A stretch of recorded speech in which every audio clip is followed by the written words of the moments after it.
2033 का दिल्ली वाला विंटर बहुत ही ज्यादा ठंडा था। मेहरा फैमिली अपनी कार में बैठी हुई थी। वो अपने नए घर जा रहे थे। जीपीएस उन्हें एक बड़े से शांत से कॉम्प्लेक्स में ले गया। सुरभि अपार्टमेंट साइन पे लिखा था। मिस्टर मेहरा ने कार पार्क की। उनकी वाइफ प्रिया कांप रही थी। इट्स सो कोल्ड, वो धीरे से बोली। उनकी छोटी बच्ची रिया अपने डॉल को पकड़े हुए थी। फैमिली एकदम सन्नाटे में बाहर निकली। हवा में एक अजीब सी भारीपन थी, जैसे कोई अनदेखा साया उन्हें देख रहा हो। अंदर उनका फ्लैट धूल और ठंड से भरा हुआ था। मिस्टर मेहरा ने लाइट जलाई। बल्ब ने एकदम से झिलमिलाहट भरी रोशनी दी, जिससे लंबी नाचती हुई परछाइयां बन गईं। अचानक एक आवाज से प्रिया चौंक गई। Probably just the pipes, mister Mehra ने कहा। उनकी आवाज में घबराहट साफ थी। जैसे जैसे दिन हफ्तों में बदलते गए, फ्लैट में वो अजीब सी घबराहट बढ़ती गई। लाइट्स बिना वजह जलती बुझती रहती। दरवाजे अपने आप खुलते और बंद होते। रिया अकेले सोने से मना करने लगी। वो कहती थी कि उसे दीवारों से फुसफुसाहट सुनाई देती है। पापा, the walls talk to me, Riya धीरे से बोली। उसकी आंखें डर से बड़ी हो गई थीं। मिस्टर मेहरा ने इसे उसकी कल्पना कहकर टाल दिया, लेकिन मन ही मन शक का एक बीज बो दिया गया था। उन्होंने खुद भी वो अजीब सी आवाजें सुनी थीं। खिड़की पर एक हल्की सी खटखट, जब हवा भी नहीं चल रही थी। एक धीमी गमगीन सी गूंज जो दीवारों से ही आती हुई लगती थी। एक शाम खाना खाते वक्त रिया के कमरे से एक जोरदार आवाज आई। प्रिया दौड़कर देखने गई। कमरा खाली था, लेकिन खिड़की एकदम खुली हुई थी। ठंडी हवा में पर्दे जोर जोर से हिल रहे थे। प्रिया की रीरज की हड्डी में सिहरन दौड़ गई। कुछ तो गड़बड़ थी। एक रात रिया चीखते हुए उठ गई। उसके माता पिता दौड़े चले आए। There's a girl behind the wall! वो रोई, कांपते हुए हाथ से एक खाली दीवार की तरफ इशारा करते हुए। मिस्टर मेहरा ने लाइट जलाई। उसे कुछ दिखाई नहीं दिया। There's no one here, रिया, उसने कहा, उसे शांत करने की कोशिश करते हुए। लेकिन रिया का रोना कम नहीं हो रहा था। वो बार बार यही कहे जा रही थी कि उसने एक लड़की देखी है। उसका चेहरा पीला था और उसकी आंखें आंसुओं से भरी थीं। प्रिया ने रिया को कसकर गले लगा लिया। वो इस एहसास को झटक नहीं पा रही थी कि कुछ बहुत गलत हो रहा है। रिया का डर साफ दिखाई दे रहा था, और पहली बार प्रिया को खुद भी थोड़ा डर लगने लगा था। What if Riya was telling the truth? आगे के दिन डर से भरे हुए थे। परछाइयां उनकी आंखों के सामने हिलती हुई लगती थीं। फुसफुसाहट उन्हें एक कमरे से दूसरे कमरे तक फॉलो करती थी। एक दोपहर प्रिया ने एक खौफनाक चीख सुनी। वो ऊपर वाले फ्लैट से आई थी। वो दौड़ती हुई ऊपर गई। उसका दिल जोर जोर से धड़क रहा था। ऊपर वाले फ्लैट में एक बूढ़ी औरत अकेली रहती थी। प्रिया ने उसे कांपते हुए पाया। उसकी आंखें डर से बड़ी हो गई थीं। डिड यू सी हर? बूढ़ी औरत ने हांफते हुए कहा, प्रिया का हाथ पकड़ते हुए। Did you see the girl? Priya के खून जम सा गया। बूढ़ी औरत का डर उसके अपने बढ़ते हुए डर को दर्शाता था। उसने इमारत के भूतिया होने की अफवाहें सुनी थीं। अब उसे यकीन होने लगा था। जवाब के लिए बेताब प्रिया ने इमारत के पुराने गार्ड किशन से बात की। वो वहां दशकों से था। हिचकिचाते हुए वो बात करने को तैयार हो गया। उसने उसे एक ऐसी कहानी बताई जिससे उसके रोंगटे खड़े हो गए।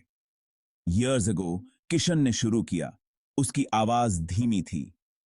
A young girl lived in this flat. Her name was Simran.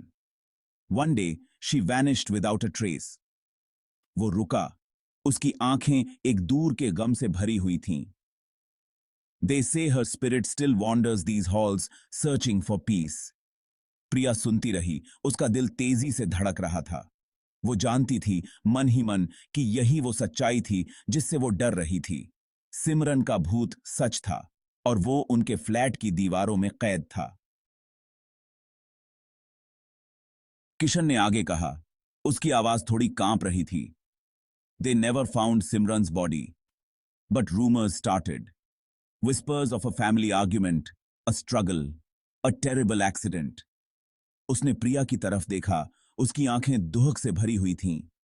Some say she was murdered by her own father. He buried her within these very walls, hoping to hide his sin. प्रिया ने gasp किया. उसने रिया के बारे में सोचा, जो flat में मासूमियत से खेल रही थी, उस अंधेरे से बेखबर जो उन्हें घेरे हुए था. किशन ने निराशा भरी सांस ली. The father disappeared soon after. Some say he couldn't live with the guilt. Others say he was driven mad by Simran's vengeful spirit. बाहर ठंडी हवा चल रही थी, खिड़कियां हिल रही थीं. प्रिया की रीढ़ की हड्डी में सिहरन दौड़ गई. वो जान गई थी कि उन्हें यहां से जाना होगा. प्रिया और मिस्टर मेहरा ने फैसला किया कि वो अब इस फ्लैट में नहीं रह सकते. उन्होंने अपना सामान पैक किया. उनके दिल डर से भरे हुए थे. सब कुछ छोड़कर जाने का ख्याल ही डरावना था, लेकिन उनकी फैमिली की सुरक्षा सबसे जरूरी थी. जैसे ही वो जाने की तैयारी कर रहे थे, रिया अचानक चिल्लाई. उसने कमरे के एक कोने की तरफ इशारा किया. वहां खड़ी थी, पीली और पारदर्शी, एक जवान लड़की की आकृति. उसकी आंखें एक गहरे दुहक और उससे भी गहरे गुस्से से भरी थीं. She doesn't want us to leave, Riya धीरे से बोली. उसकी आवाज डर से कांप रही थी. मिस्टर मेहरा ने अपनी बेटी को कसकर गले लगा लिया. उसका दिल तेजी से धड़क रहा था. उन्हें यहां से निकलना था, और उन्हें अभी निकलना था. मिस्टर मेहरा घबरा गए. उन्होंने अपने बैग उठाए और अपने परिवार को दरवाजे की तरफ ले गए. लेकिन जैसे ही वो दरवाजे तक पहुंचे, तापमान गिर गया. हवा भारी और घुटन भरी हो गई, जिससे सांस लेना मुश्किल हो गया. ठंडी हवा ने दरवाजे को जोर से बंद कर दिया. लाइट्स ने तेजी से झिलमिलाहट की और चली गईं, जिससे पूरा फ्लैट अंधेरे में डूब गया. लड़की की भूतिया आकृति सिमरन हवा में तैर रही थीं. उसकी आंखें गुस्से से जल रही थीं. उसकी दर्द भरी चीखें पूरे फ्लैट में गूंज रही थीं, जिससे उनके रोंगटे खड़े हो गए. यू कांट लीव, सिमरन की आवाज अंधेरे में गूंजी. अब ये एक बच्ची की आवाज नहीं थी, बल्कि गुस्से और निराशा से भरी एक भयानक गुर्राहट थी.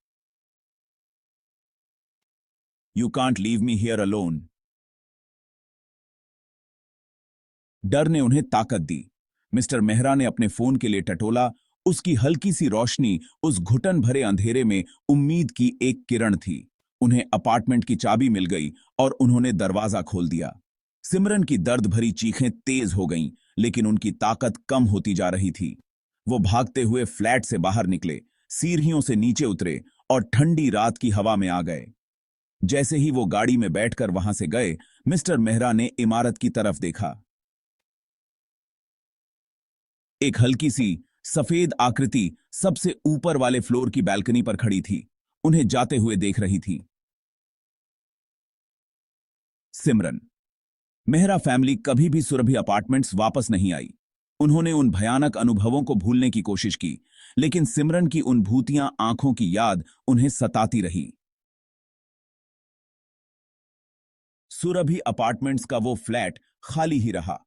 लोगों ने अजीब आवाजों और डरावनी आकृतियों के किस्से सुनाए. कुछ लोगों ने कहा कि उन्होंने बालकनी पर एक जवान लड़की को खड़ा देखा. उसकी आंखें शांति की तलाश में थीं. क्या सिमरन को शांति मिली, या वो हमेशा के लिए सुरभि अपार्टमेंट्स के गलियारों में भटकने को मजबूर हो गई, अपने ही दुखद अतीत की कैदी? इसका जवाब उन दीवारों के भीतर छुपे राज की तरह एक भयानक रहस्य बना रहा.